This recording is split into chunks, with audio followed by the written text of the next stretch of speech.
ওয়ারাবাল্লাহু মাসালান ক্বরিয়াতান কানাত আমিনাতান মুতমাইন্না। আল্লাহর এই দৃষ্টান্তের দিকে লক্ষ্য করুন। আল্লাহ রাব্বুল আলামিন নিজে একটা দৃষ্টান্ত দিচ্ছে, উদাহরণ তোমাদের সামনে পেশ করছে, উপমা দিচ্ছে আল্লাহ তোমাদের সামনে। একটা গ্রামের কিসের, যে গ্রাম ছিল শান্ত, নিরাপত্তা দিয়ে বেষ্টিত এবং নিশ্চিন্তে বাস করা যেত। দুইটা শব্দ পেলাম আমরা, কানাতা আমিনাতান মুতমাইন্নাতান। এটা যদি ক্লাস হতো তাহলে এখানে আরবি গ্রামারের অনেক নিয়ম আছে। ক্বরিয়াতান, কানাত, আমিনাতান, মুতমাইন্নাতান, এই শেষের তা গুলো কেন এসেছে এগুলো ক্লাস হলে বোঝানো ভালো হয়। এত তাফসীর মাহফিল। আল্লাহ পাক দুইটা সুন্দর সুন্দর উদাহরণ এখানে সেট করলেন। এক নম্বরে এমন গ্রাম যেটা নিরাপদ এবং নিশ্চিন্তে বাস করা যেত। তাফসীরে মুফাসসিরিন ইকরাম আমি যত তাফসীর দেখেছি সবাই এক বাক্যে জানিয়েছে এইটা বলতে আল্লাহ বুঝিয়েছেন মক্কা শরীফকে। কাকে? মক্কা শরীফকে আল্লাহ পাক একেবারে নিরাপত্তার শহর জানিয়েছেন।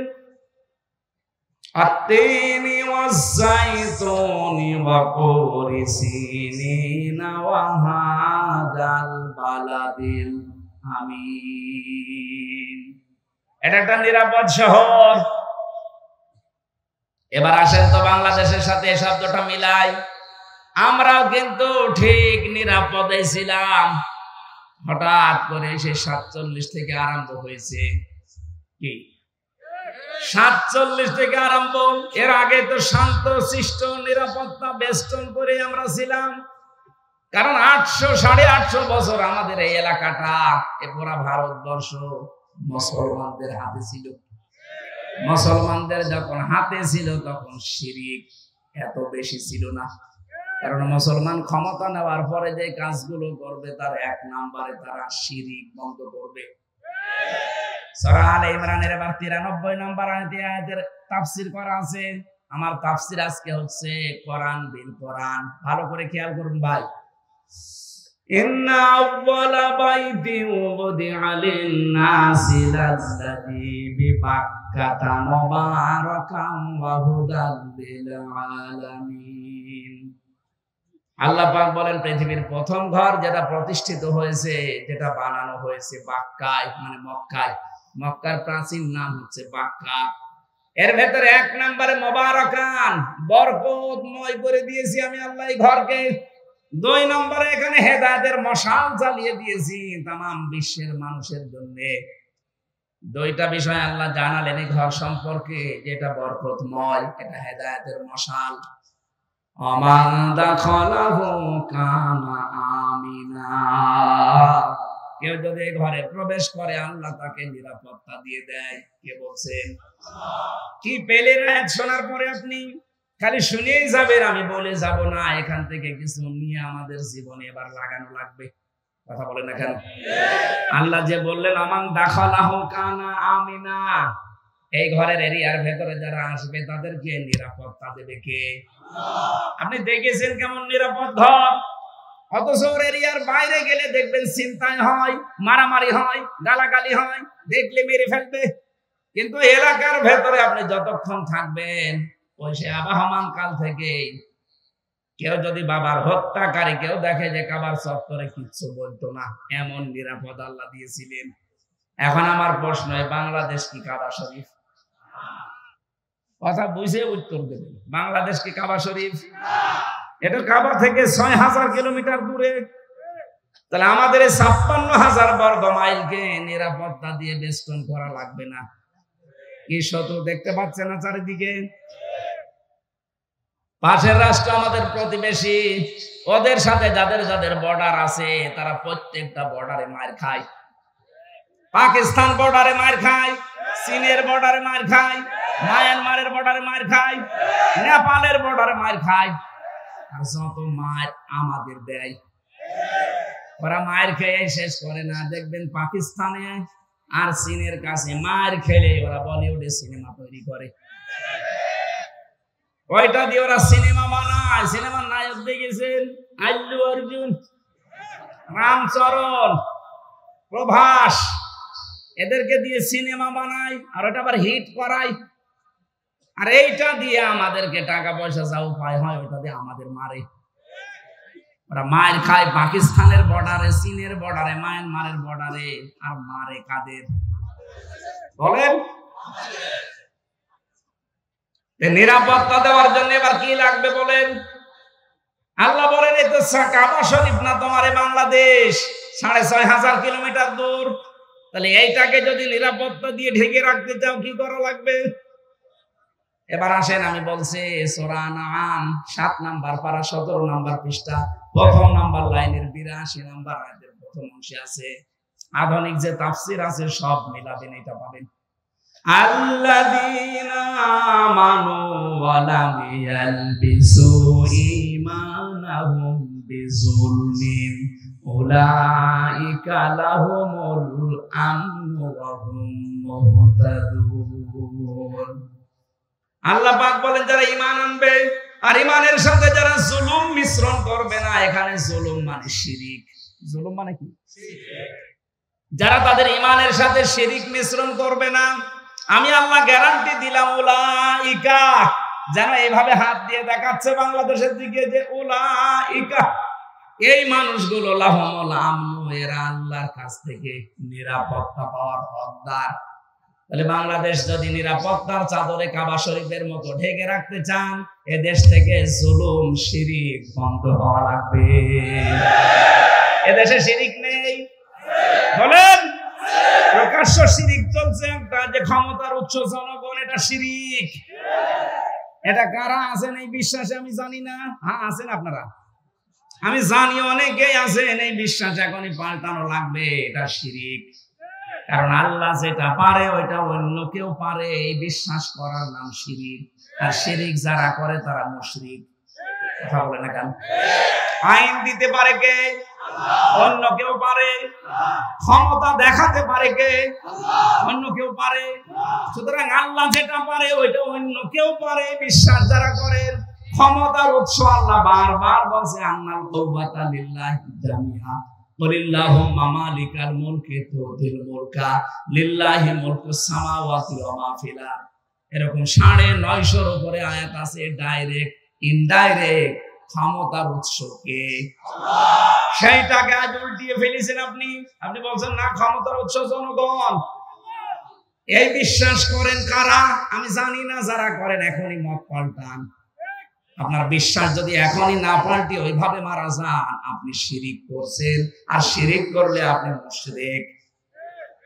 শিরিক যতদিন এই দেশে চালু থাকবে, আপনি বহির্বিশ্ব থেকে যত রকমের ষড়যন্ত্র আন্তর্জাতিক চলছে, জীবনও আপনি মুক্ত হতে পারবেন না। আমরা একটা গেড়াকলের ভেতরে পড়ে আছি। একদিকে আমেরিকা আর একদিকে রাশিয়া। কোন দিকে যাবেন, যেদিকে যাবেন ওইদিকে মার খাবেন। রাশিয়ার দিকে ঝুঁকে আসলে আমেরিকা মারবে, আমেরিকার দিকে গেলে রাশিয়া মারবে। আল্লাহ এমন একটা জায়গায় আমাদেরকে রেখেছে যে আমরা দাবার গুটি হয়ে গেছি। এখান থেকে একটা উত্তরণের পথ আছে। এদেশের 18 কোটি মানুষ ঐক্যবদ্ধ হওয়া লাগবে যে আমরা শিরিক করব না। আর শিরিক কাকে বলেন? তাফসীরের ভাষা থেকে বলছি শিরিক বিল জাত, শিরিক বিল সিফাত, শিরিক বিল ইখতিয়ার আর শিরিক বিল হুকুক। এটা এক একটা আবার ৪ প্রকার। ৪ ৪ 16 প্রকার। ওই 16 প্রকার শ্রেণী বিন্যাস করলে হয় 24 প্রকার। 24 প্রকার শ্রেণী বিন্যাস করলে হয় 72 প্রকার। 72 প্রকার ভাগ ভাগ করলে তাফসীরে আছে 120 প্রকার। শিন র কাফ এই শব্দের ভেতরে এতগুলো কথা লুকিয়ে আছে। এক একটা পয়েন্ট আকারে বললে 120 দিন লাগবে। এত কথা শুধু একটা শব্দের ভেতরে আল্লাহ লুকিয়ে রেখেছেন। তাফসীর করতে গেলে সময় লাগে। এই কারণে আল্লাহ রাব্বুল আলামিন আমাদেরকে নিরাপত্তা দেবেন ৫৬,০০০ বর্গ মাইল। যত রকমের দুশমনী, যত রকমের ষড়যন্ত্র কৌশল হচ্ছে, যত রকমের কোট কৌশল চলছে, সবকিছু থেকে আল্লাহ আমাদের বাঁচাবেন। গ্যারান্টি দিয়েছেন উলাইকা লাহুমুল আমনু, এই মানুষগুলো নিরাপত্তার হকদার। কিন্তু শিরিক জুলুম বন্ধ করা লাগবে। জুলুম যাই হোক বন্ধ হয়েছে, কিন্তু শিরিক এখনো বন্ধ হয়নি। কথা বলেন না। আমাদের দেশকে যদি এখন আমরা নিরাপত্তায় ঢেকে দিতে চাই, কি লাগবে? সর্বপ্রথম শিরিক মুক্ত হওয়া লাগবে। এখন একটা একটা করে পয়েন্ট আকারে বললে এত সময় থাকবেন আপনারা, নাকি আমি আয়াতটা আগে শেষ করে নিই? এত প্রকার বলা ঠিক সম্ভব না। আমি যতটুকু পারি আয়াতটা শেষ করে তারপরে যদি সময় আমার কোলায়, আমার কণ্ঠ কারণে 3টা বছরে জালেমরা যা খাওয়িয়েছে, শরীরটা শেষ করে দিয়েছে। কিছুক্ষণ কথা বললে আমার গলায় ব্যথা করে। ভেতরে তো কোনো চিকিৎসা নেই। যে ডাক্তার আসতো সব রোগের এক ওষুধ। কেউ যদি বলে আমার পেটে ব্যথা, ও যা দেয়। কেউ যদি বলে আমার নুনু ব্যথা, তো একই। হ্যাঁ, আপনি জিজ্ঞেস করেন যারা ছিল, যা বলবে একই ওষুধ দেয়। আরে ভাই, পেটে আর নুনু কি এক? তারপরেও একই, খেলে খান, ওরা ভালো হয়ে যাবে। কারণ বাইরে তো যেতে পারবেন না। এই অবস্থায় 3টা বছর। তারপরেও আমার তো ডাক্তারের কাছে নিয়েই যেত না। 14 দিন বলার পরে একদিন নিয়ে যেত, তার 4-5 জন কারারক্ষী। মনে হচ্ছে যে কি হয়েছে, বাইরেও যাও ভেতরে। এত ভয় এদের। সিসি ক্যামেরা দিয়ে রাখতো, কারারক্ষী আলাদা ভাবে বসিয়ে রাখতো। কি বলেন তো, আমার শরীর চলে না, আর এরা এত ভয় পায়। আমাদের মামুনুল হক সাহেবের মতো হংকার দিতাম, তাও তো হইতো। আমার এমনি শরীর ভালো না, তারপর ওদের মনে হচ্ছে কলিজায় কাপড় উঠে যাচ্ছে। 4-5 জন আমার পেছনে লাগিয়ে দেয়। ঢাকাবাসী, আমি যে আয়াতের প্রথম 2টা শব্দ আল্লাহ জানিয়েছিলেন যে এমন একটা নিরাপদ শহর ছিল, যে শহরের 2টা বৈশিষ্ট্য, একটা নিরাপত্তা আর একটা নিশ্চিন্তে বসবাস করা। রব্বুল আলামিন বলেন, ইয়াতি হারিজুহা রাগাদাম মিন কুল্লি মাকান। বিশ্বের বিভিন্ন দিক থেকে তাদের দেশে জীবন উপকরণের জন্য যা লাগতো সব আসতো। আরে ভাই, 47-এর আগের ইতিহাসগুলো আপনি পড়ে দেখেন। আমি তো দেখি নাই, শুধু পড়েছি। কি শান্তিতে ছিল তারা, কি অবস্থায় ছিল তারা। 850 বছরে এলাকাগুলো মুসলমান শাসন করেছে। একটা মানুষের উপরে জুলুম অত্যাচার হয়েছে প্রমাণ নেই। যদি একটু কিছু পাওয়া যেত, সঙ্গে সঙ্গে বিচার হয়ে যেত। বাদশাহ নুরউদ্দিন, বাদশাহ জাহাঙ্গীর, এর কাছে একটা বুড়ি মহিলা তার যুবতী পুত্রবধূকে নিয়ে এসে বলছে, বাদশাহ জাহাঙ্গীর, তোমার এলাকায় আমি বসবাস করি, আমার ছেলেটা প্রশাসনে চাকরি করে। প্রতিদিন রাতের বেলা একটা দুর্বৃত্ত এসে আমার ভয় দেখায়। আমার এই পুত্রবধূ খুব সুন্দরী, তার ইজ্জত সম্ভ্রম লুণ্ঠন করার জন্য তোমার কাছে বিচার দিয়ে গেলাম। আজকে রাতটা যদি নিরাপত্তা দিতে পারো আমাদের দাও, যদি না দিতে পারো তাহলে আমি সকালে এখান থেকে চলে যাব। যাওয়ার আগে একটা কথা বলে গেলাম, তুমি যে আল্লাহকে বিশ্বাস করো, কিয়ামতের দিন ওই আল্লাহর সামনে তোমার বিরুদ্ধে আমি নিজে মামলা দেব। বাদশাহ জাহাঙ্গীর কোনো কথা বলে না, চলে গেল বুড়ি মহিলার আগ ধরে। যাওয়ার সময় বলছে, বাদশাহ আমি কিন্তু তোমাকে হতে দেখেছি, জন্ম নিতে দেখেছি, আমার সামনেই তুমি জন্ম নিয়েছো, একটা কথা জবাব দিলে না। ঠিক আছে, আমি গেলাম। কিয়ামত তো বিশ্বাস করো, কিয়ামতে হবে তোমার সাথে দেখা। রাতের বেলা হযরতে বাদশাহ জাহাঙ্গীর রহমতুল্লাহ আলাইহি উনি চলে গেলেন রাতে ঘোড়া নিয়ে। যে দেখলেন প্রাচীরের কাছে একটা ঘোড়া বেঁধে রাখা আছে, আর ভেতরে আওয়াজ হচ্ছে, বাঁচাও বাঁচাও। উনি নিজের ঘোড়াটা পাশে রাখলেন, পাঁচির টপকিয়ে ভেতরে ঢুকলেন। বুড়ি মহিলাকে ডাক দিয়ে বলে যে টিম টিম করে আলো জ্বলছে, আলোটা লিভিয়ে দাও। ভেতরে যাওয়ার পরে ওনার পুত্রবধূর শরীরের উপরে যে অত্যাচার চালাচ্ছিল ওই ছেলেটা, ওই দুর্বৃত্ত, নিজে মাথাটার চুল ধরলেন, তরবারি বের করে এক কপি আলাদা করে দিলেন। বুড়িকে এসে বলে, ঠিক আছে এবার আলো জ্বালাও। আলো জ্বালানোর পরে তিনি দেখলেন, দেখার পরে বললেন আলহামদুলিল্লাহ। বুড়িকে ডাক দিয়ে বলে, এক গ্লাস পানি নিয়ে আসো। পানিগুলো তিনি 3 ঢোকে পান করলেন। ডাক দিয়ে বলেন, বুড়ি সকালে আমার সাথে যাবে, দেখা হবে তোমার। সকালে পুত্রবধূ নিয়ে গেছে রাজ দরবারে। ডাক দিয়ে বলে, বুড়ি এসেছো, তুমি কি জানো কেন আমি তোমাকে বাতি নিভিয়ে দেওয়ার জন্য বলেছিলাম? বলে না, জানি না। তুমি যখন আমার কাছে নালিশ দিলে, বিচার দিলে, ওই সময় থেকে আমার মনের ভেতরে একটা আশঙ্কা হচ্ছিল যে আমার বাড়ির এত কাছে আমার ছেলে ছাড়া এই দুষ্কর্ম করার সাহস কারো হবে না। মনে মনে ভাবলাম আমার ছেলে আমার এই মেরে ফেলা লাগবে। রাতের বেলা গিয়ে দেখি যখন এই চিৎকারের আওয়াজ, মেয়েটার কণ্ঠের আওয়াজ পেয়ে আমি নিজে বাবা হয়ে আমার সন্তানের গলায় ছুরি লাগাবো কি করে, এই জন্য আলো নিভাতে বলেছিলাম যেন মায়া আমার সামনে এসে না দাঁড়ায়। এক কপে আলাদা করার পর আমি ছেড়ে দেবো, দেই নাই। চিন্তা করলাম আলোতে নিয়ে দেখি আসলে কার মাথা। যে দেখি না ছেলেটা আমার না অন্য কারো, তখন আমি খুশি হয়ে শুকরিয়া আদায় করে ফেলে দিলাম, আলহামদুলিল্লাহ। পানি আনতে বলেছিলাম এই জন্যই, যখন বিচার দিয়েছে ওই দিন থেকে শুরু করে ওই সময় থেকে এ পর্যন্ত এক ঢোক পানি আমি খাইনি, কারণ তুমি কিয়ামতে বিচার দেবে আমাকে হুমকি দিয়েছো। নিজের মাথার যে মুকুট আছে বাদশার, ওইটা ওই মেয়েটার বুকের পায়ের উপরে রাখলেন।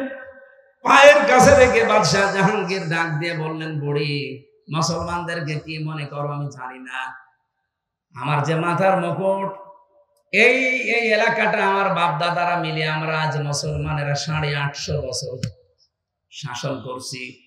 এ বিশাল সাম্রাজ্যের দাম আল্লাহর কাছে আমার এই মুকুটের যতটুকু দাম আছে তার চাইতে বেশি মূল্য তোমার এই পুত্রবধূ ইজ্জতে। ইসলাম শক্তি যদি এসে যায়, কোনদিন জোর জবরদস্তি করে আপনাকে ধর্ম গ্রহণ করানো হবে না।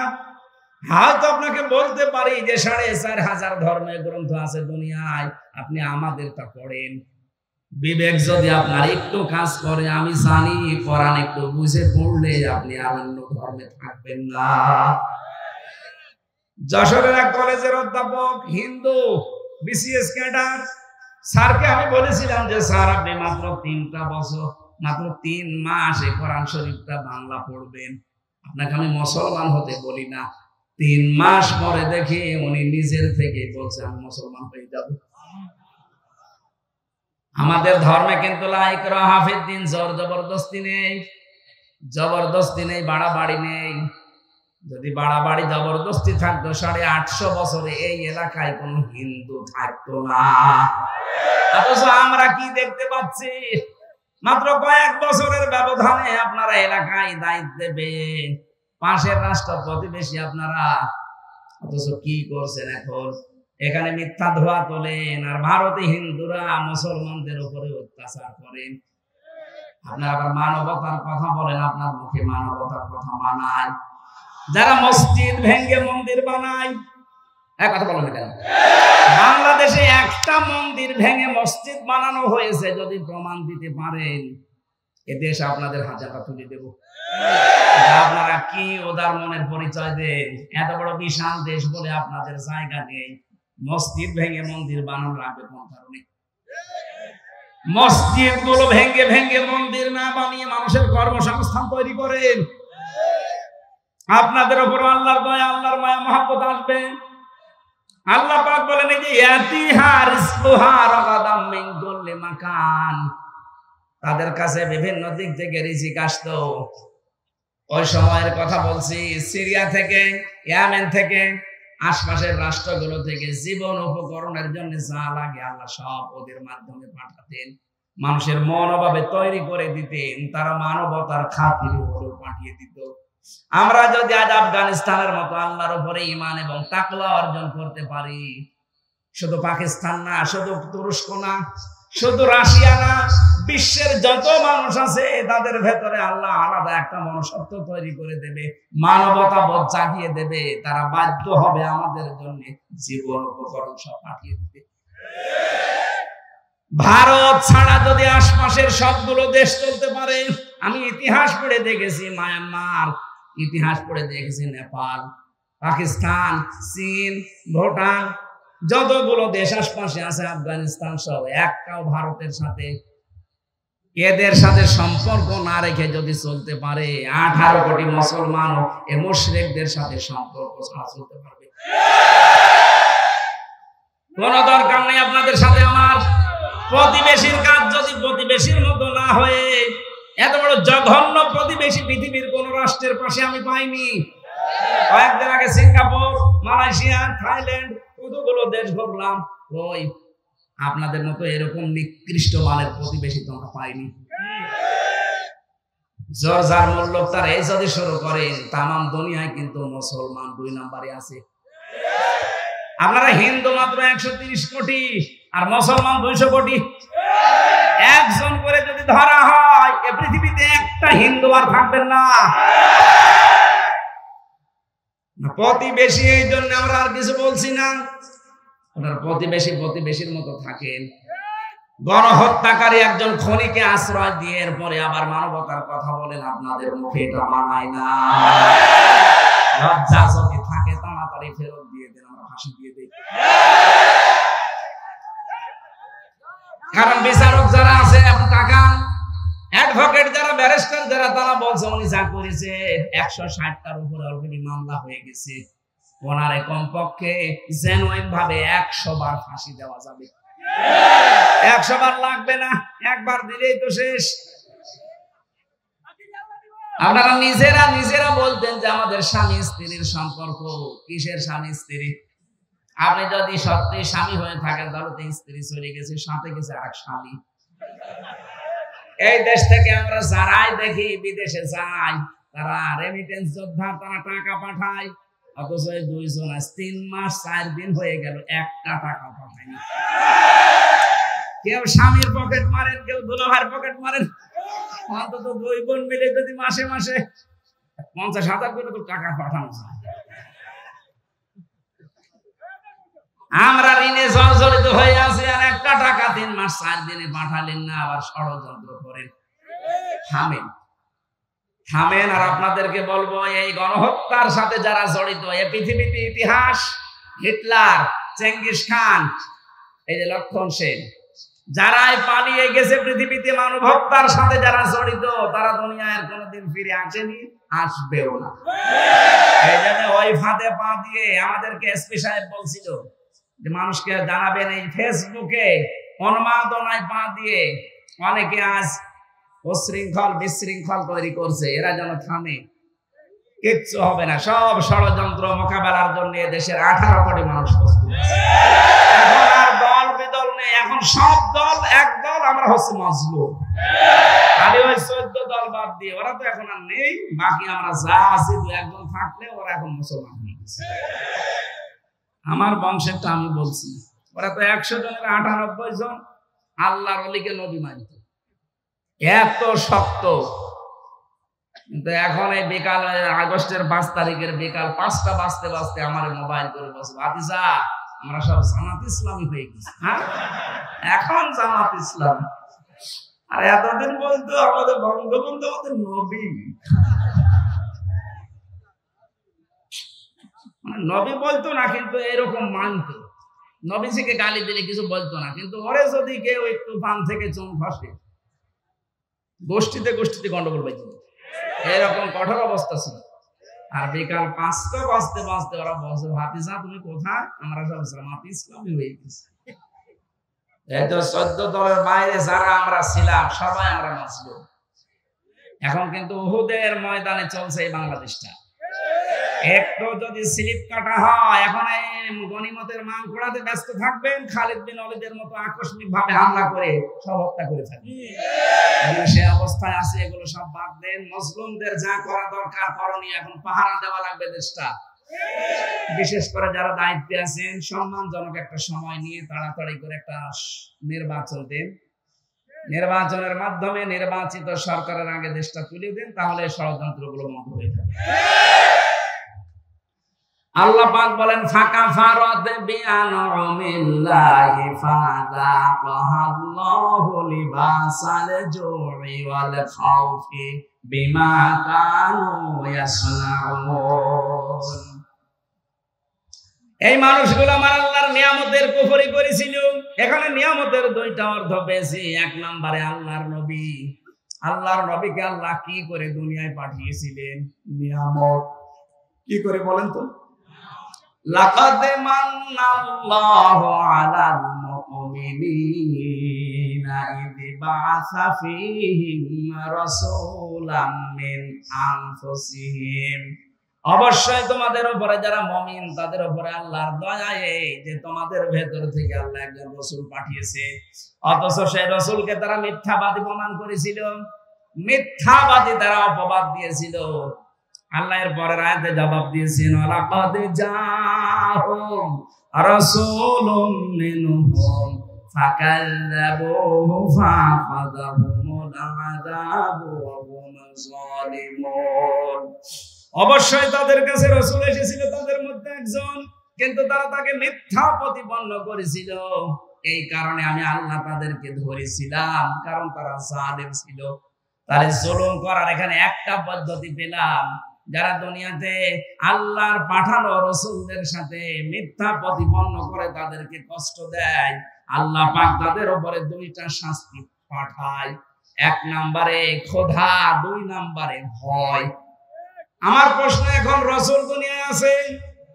কথা বলেন। তাহলে ওয়ালাকাদ জাআহুম রাসূলুন এই শব্দটা ভুল। বলেন, রাসূল নাই কিন্তু রাসূলের নায়েব আছে, নায়েবে রাসূল আছে, উত্তরাধিকারী আছে। এই যে ইরশাদ, এটা নায়েবে রাসূল। কি ইরশাদ? মানে এই সেম ইরশাদ না, এই ইরশাদ এটা নায়েবে রাসূল, কারণ নামের আগে আলেম লেখা আছে। এদেশে যারা আলেম এরা আল্লাহর নবীর উত্তরাধিকারী। আল উলামা ওয়ারাসাতুল আম্বিয়া। এই আলেমদের সাথে যদি এখন কেউ বিয়াদবি করে, তাদের যদি অত্যাচার জুলুম নির্যাতনের ভেতরে ফেলে দেয়, দুইটা শাস্তি আল্লাহ জমিনে পাঠাবে। এক নম্বরে ফাযাকা আল্লাহু লিবাসাল জু, খোদার পোশাক পরিয়ে দেবে। দুই নম্বর আল খাউফ, ভয় লাগিয়ে দেবে। আয়াতের তাফসিরে মুফাসসির লিখেছেন, বিশ্ব নবীকে আল্লাহ যখন উপরে নিয়ে যান মেরাজে, তখন দেখলেন পিপিলিকার মতো কি যেন উঠতেছে, আবার ছোট ছোট হয়ে কালো কালো কি যেন নামতেছে। ডাক দিয়ে বললেন, জিবরাইল, কি ওঠে আর কি নামে? ফেরেশতা বললেন, হে রাসূল, পৃথিবীতে আপনার উম্মতের আছে গুনাহ করে, অপরাধ করে, জুলুম করে, তা অন্ধকার হয়ে পিপিলিকার মতো এই কালো কালো উঠতেছে। আর যে নামে দেখেন কালো কালো পিপিলিকার মতো, ওগুলো এই গুনার শাস্তি আল্লাহ ধরুন নামাচ্ছে।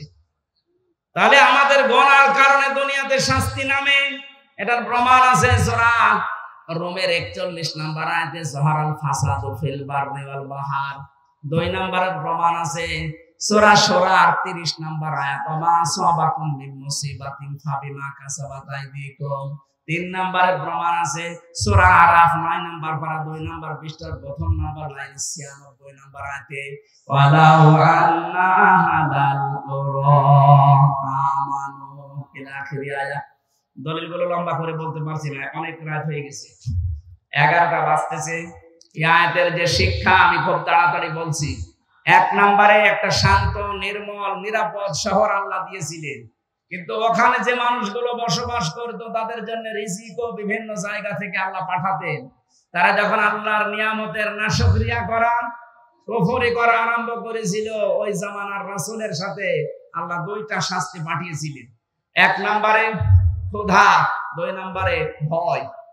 আমরা যদি এই জামানায় যারা নবীর উত্তরাধিকারী আলেম আছে এদের সাথে আগামীতে যদি আবার খারাপ ব্যবহার আরম্ভ করি, আল্লাহ কিন্তু ক্ষুধা এবং ভয়ের পোশাক পরিয়ে দেবে। তখন আর মুক্ত হওয়া সম্ভব না, কারণ আল্লাহ যদি একবার ধরে তাহলে আর ছাড়ে না। আল্লাহ আমাদের হেফাজত করুন, আমিন। কোন গুনাহ যেন আমরা না করি যে গুনার শাস্তি আল্লাহ আবার নতুন করে আমাদের পাঠায়।